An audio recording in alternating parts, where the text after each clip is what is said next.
much time with business. I got a weighing on Ralph Law. Okay, all right. What do you think? Anytime you don't let nobody question your doctrine, you can't back it up. Okay. It's lots of things that he was saying this past weekend, and I'm ignorant a whole lot about the Bible, but right. He was dead wrong on that.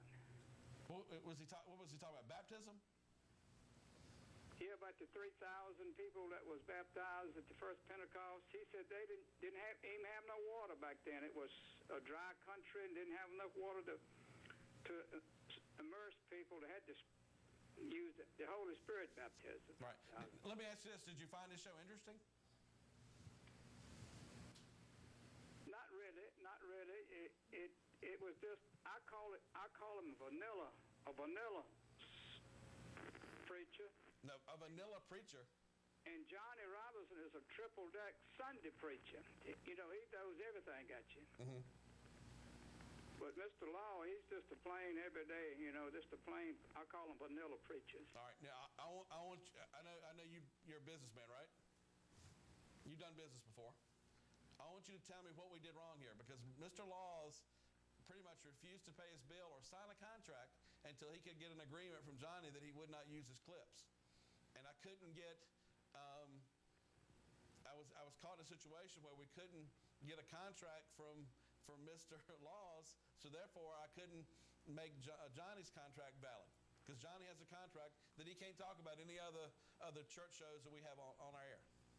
But I figured Mr. Law was short of funds and he was just stalling. Yeah, but now we have Johnny willing to pay for the show. But when he came on the buzz that first evening, yeah, and he was saying some things, that it was anybody could have came back at him. Mm-hmm. Not Johnny only, but anybody could have came back at him on one things he was saying. Right. He said he was going to try to put Johnny off the air, wasn't he? I think that was one of his goals. Yeah, I'm not 100% sure. I can't remember everything. But was it that strong? But I watched him. I watched him quite a bit, on Sunday afternoon.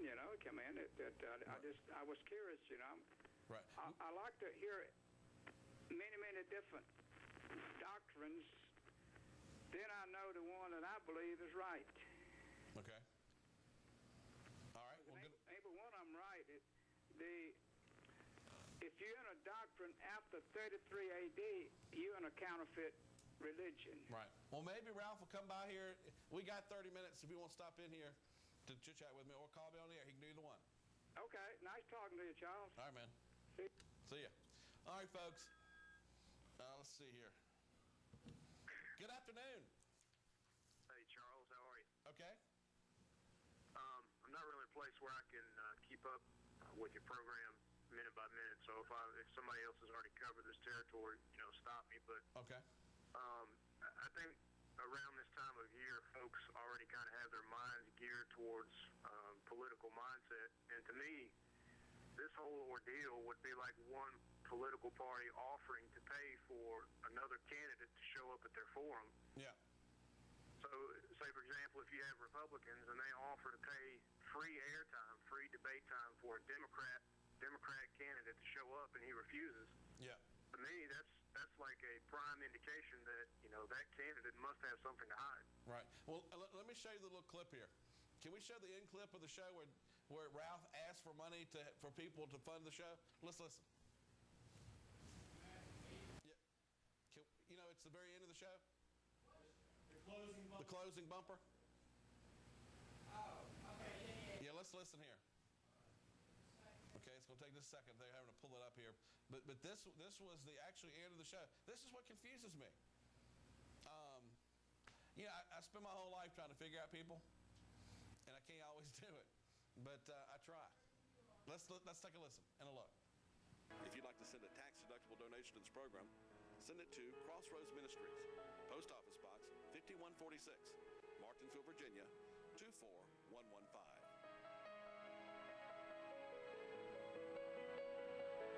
All right. Okay, now we're back on it. We did show the clip where where Ralph was saying you can send in your tax deductible donations, and it was the address there on the screen. So Johnny is. So I guess my question would be then, where did those donations go to if they're not being put towards the show? I mean, that's pretty underhanded. I don't, maybe I don't know where the funds. But well, I mean, in fairness, that address is the station. As far as I know, there's been no tax deductible donations, but we have a donation now that Johnny Robertson wants to pay the next month's installment.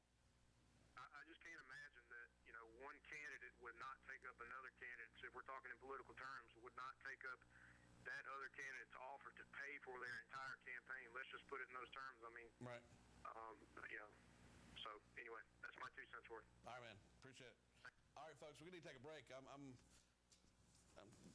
to take a break. We'll be right back.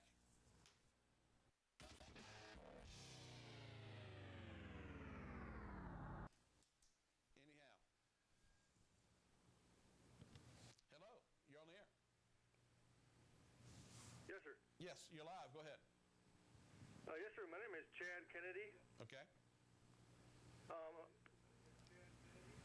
a preacher for the Mason Church of Christ in Mason, Michigan. Yes. And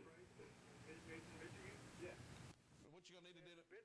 Very big advocate of the things you try to accomplish on the program there. I know. What you need to do is turn your internet down. Oh, yes, sir.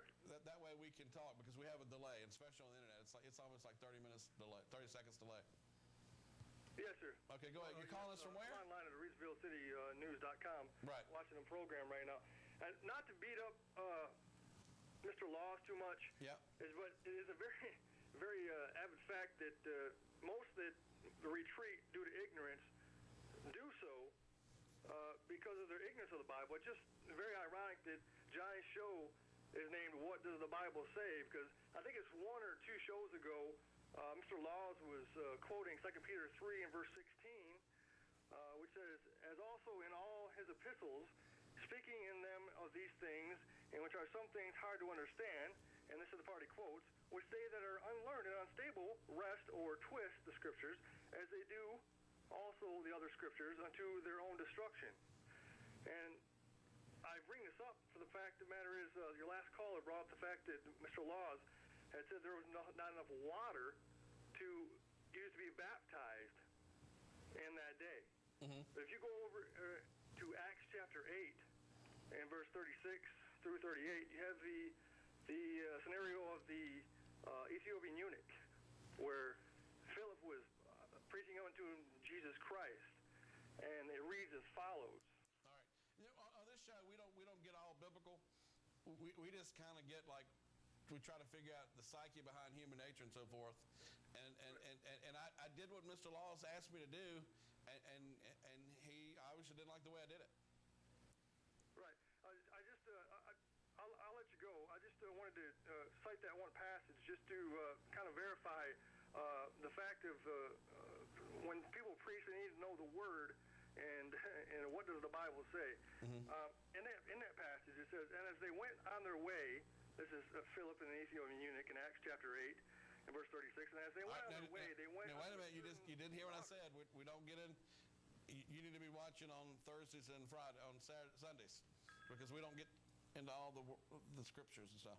Folks, give us a call, 434-549-8548. We're running out of time. If you want to get in. Good afternoon. Hey, good afternoon. How you doing today, Charles? Okay.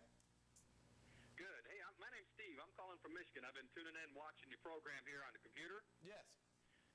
And, I'd like to address this thing philosophically a little bit, if we could. You're talking about, you don't want to get real scriptural with it. Right. But you do want to discuss it philosophically. And when we approach it just from a logical standpoint, doesn't it make sense that a preacher or a pastor should want to promote the truth at every angle and from every vantage point he can? Right. That's the way I would see it. If somebody was gonna pay my bills for a month, I'd do it. Man, and if somebody is lost and is not doing what's right, it is the preacher's job and commission to assist in promoting that which is right. And if he's not comfortable where he's standing, he's going to do what he's done. He's going to take off, he's going to run, and he's not going to stand.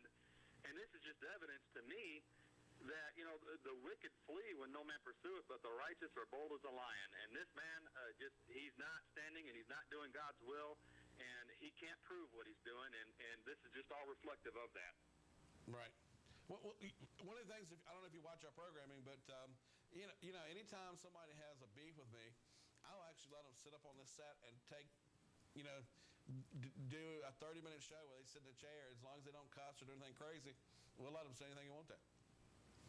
Yeah, exactly. And, I appreciate that, Charles. There's not a lot of people that are in charge of some of the media the way you are that has that type of attitude, and you're to be commended for that, and I appreciate that. Thank you very much. All right.